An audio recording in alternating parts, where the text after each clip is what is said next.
allow me to introduce to you one of the I want to say the worst, one of the worst dads, fathers in probably film history, at least in recent film history.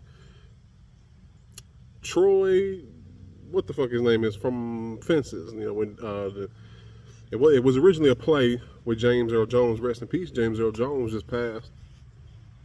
And then in 2016, the movie came out.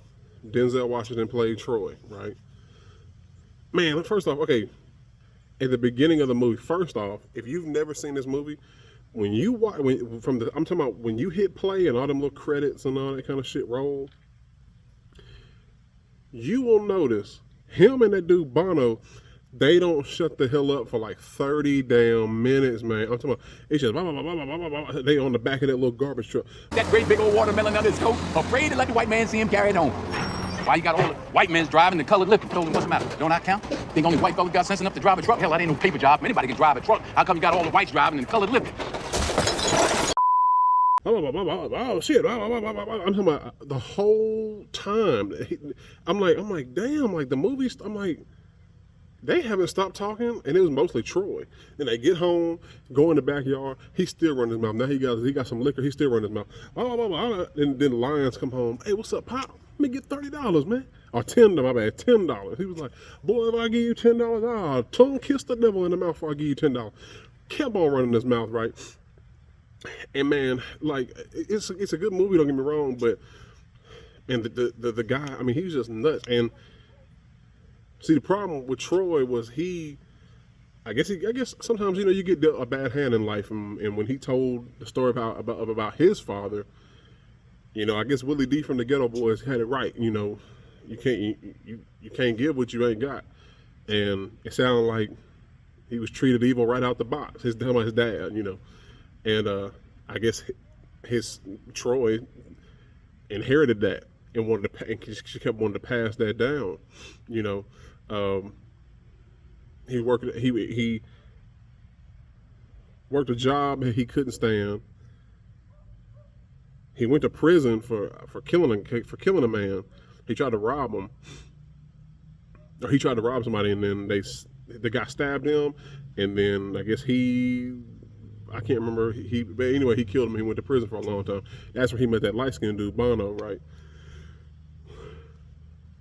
And he thought he was he thought he was doing the world a favor. He thought he was such a, I don't know, like a martyr, or I don't know. He thought he was just such a champ for, well, I got a wife and a job I hate and my kids and all this shit. And he was so entitled. And that's the thing too. People talk about wealthy people are entitled. Yeah, there's a lot of wealthy people that are very entitled, and then their children are entitled, and it keeps just getting worse. There's a lot of poor folks that's entitled. Entitlement knows no class. It knows no economic class. If you just feel like the world owes you something, you just gonna feel like the world, whether you're poor or rich, it don't matter. So then we get to the famous "Why Don't You Like Me" scene. I've never seen the play with James Earl Jones, but I have seen that scene with him. So let's get into that. I think Troy hated his son because Troy probably hated himself. And he was jealous of his son because he had a chance to play baseball, but for whatever, I guess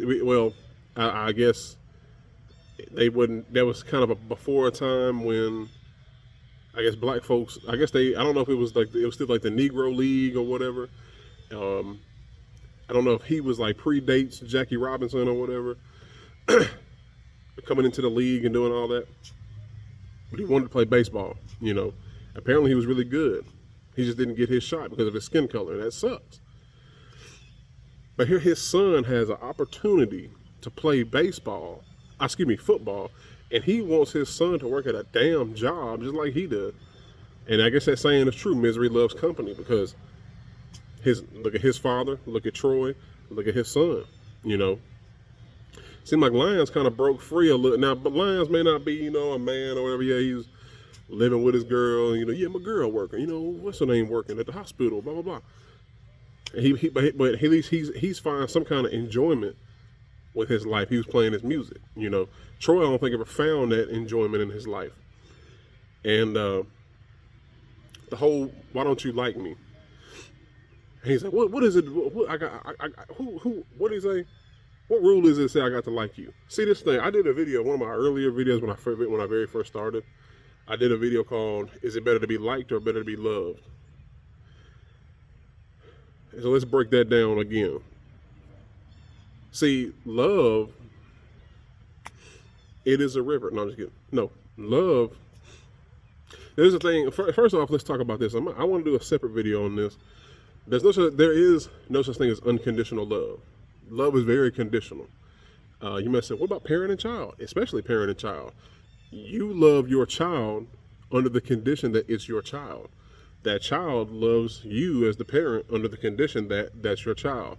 Same thing with brothers, sisters, cousins, and all that. That there's no excluding that. But let's use that. Let's say you and your brother hate each other.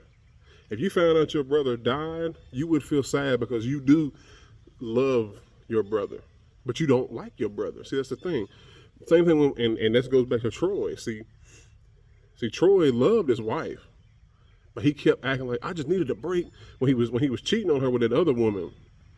I just needed a break, and she just made me laugh, and I just wanted to kick my feet up. See, he liked being with her. See, he felt that love, but it was also like some kind of I don't know. I've never been married or whatever, but I imagine marriage is probably not very fun. It may be fun in the beginning, but to try to be with somebody and build a family with somebody for years and years, you become so familiar with them.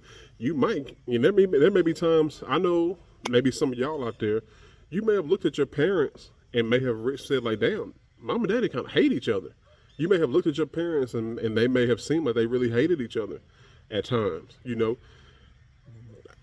I really don't know what to call that or whatever, or why that happens. You would think that, you know, I guess being so close, I guess it's that familiarity breeds resentment, breeds contempt, one of those.